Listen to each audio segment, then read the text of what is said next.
जो माने नुआ रेशन कार्ड आवेदन करथिले ए पर्यंत नुआ रेशन कार्ड पाई नाहांती सेमानक पई आसिला खुशी खबर एवं जो माने राशन कार्ड रे परिवार अन्य सदस्य मानकर ना जोड़ीथिले एवं सेगुडी को अप्रूवल होई नथिला सेमान पई मध्य खुशी खबर। बहुत शीघ्र राशन कार्ड रो नुआ परिवार सदस्य नाम जोड़ा हेउची एवं नुआ जो माने आवेदन करथिले सेमानकर कार्ड मध्य अप्रूवल हेउची। केबे हेबो एही प्रक्रिया केबेठरो आरंभ हेउची एवं केउ माने एथिरे शामिल हेबे एवं केउ मानकर आवेदन करिथिले मध्य सेमानकर आवेदन पत्रटुकु रिजेक्ट करा जिवो आसंतु ए भिडियो रे जानिबा। जदि आपण माने मो चैनल को सब्सक्राइब करनाहंती दयाकरी सब्सक्राइब करनियंतु। बहुत थोर कहिला परे मध्य आपण मो चैनल को सब्सक्राइब करनाहंती दयाकरी सब्सक्राइब करी घर रही समस्त ऑनलाइन सेवा पाई परिबे।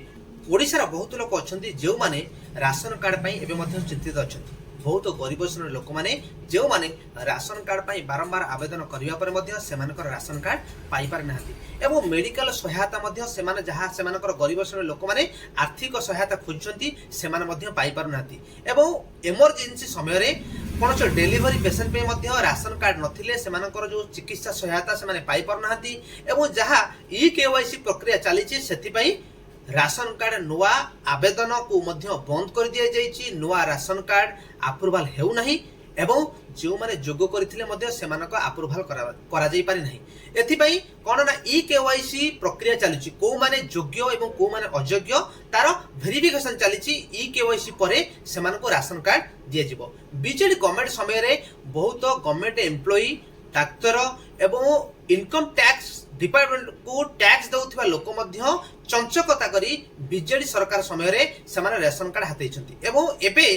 से जो माने रेशन कार्ड हातेइथिले एबे सेमानकु सरेंडर पई मध्य नोटिस आसीछि जो माने ई केवाईसी करिसरचंती एवं एबे जो माने आवेदन करिथिले बा नुआ जोगो पई मध्य आवेदन करिथिले सेमानकर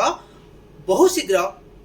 अप्रूवल होबाकु जाउछि अर्थात सेमाने राशन कार्ड पाइबाकु जाउछंती। आज आम भिडियो रे आलोचना करिबा जे केउ तारिख रे बा केबेठारु राशन कार्ड प्रक्रिया बा अप्रूवल प्रक्रिया आरंभ हेबो ता पूर्व आम जानिबा जे एबे चलीछि ई केवाईसी प्रक्रिया। ई केवाईसी प्रक्रिया रे कोन हेबो जे जो माने राशन कार्ड रे अयोग्य सेमाने एई राशन कार्ड रे रहि सारिछंती एवं ई केवाईसी करि सारिछंती सेमानकर रिजेक्ट लिस्ट तांकर डीलर पाखु आसी गलानी एवं बहु जण अछंती मध्य सेमानकर लिस्ट बहुत शीघ्र आसी जीवो सेमाने एही राशन कार्ड पाइबारु वंचित हेबे एवं तांको बदल रे जो माने नुआ कार्ड आवेदन करिसंती एवं जो माने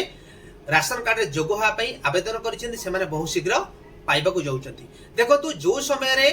राशन कार्ड अप्लाई करा गला से समय रे बहुत दिन पर्यंत राशन कार्ड अप्रूवल करा जाउ नथिला एवं बीजेडी सरकार समय रे बहुत जण मध्य पिसी देई एवं टंका लांच देई मध्य राशन कार्ड को नुआ पाई सारिथिले एवं राशन कार्ड रे जोग मध्य करथिले। बहुत गरीब श्रेणी लोक जहा सेमाने ए रेशन कार्ड पाइबारु वंचित अछंती किंतु एबे धनी गरीब मध्य रे जो विभेद अछि बा जो गरीब लोकटिए रेशन कार्ड पाइया पई योग्य ताहा ए बीजेपी सरकार समय रे ताहा ए जांच प्रक्रिया माध्यम रे संभव होई परिबो एवं प्रकृत रे जण राशन कार्ड पाइया पई योग्य हिताधिकारी ही रेशन कार्ड ही पाई परिबो एवं जो माने अयोग्य सेमान को ए राशन कार्ड रो बाद कर दिया जिवो। किंतु ए जो राशन कार्ड अप्रूवल होबा पई बा जोग होबा पई बा जोगर अप्रूवल होबा पई विलंब होची। कोन पई विलंब होची देखो तो ई केवाईसी प्रक्रिया डेडलाइन धीरे धीरे गडिबा को लागिछि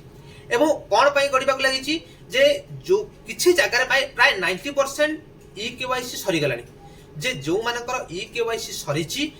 बा आउ जो 10% रही गले बहु जगह रे नेटवर्क इश्यू कारणरू ई केवाईसी होई पारे नै एवं किछि जण मध्य रहिछंती जो माने बाहर रहुछंती बा दादर श्रमिक अछंती सेमाने मध्य आसीबा संभव हो नहीं सेमानकर मध्य ई केवाईसी होई पारनी। जो 10% रहि जाइछंती से 10% लोकंक पाई केवल जो राशन कार्ड रो ई केवाईसी प्रक्रिया को बंद कर देबा परे नुआ राशन कार्ड अप्रूवल एवं जोग मध्य संभव होई परिबो। एहा केबे हबो देखो तो राशन कार्ड रो जो ई केवाईसी प्रक्रिया को डेडलाइन की घुंची दिया जाइछि केबे ना मार्च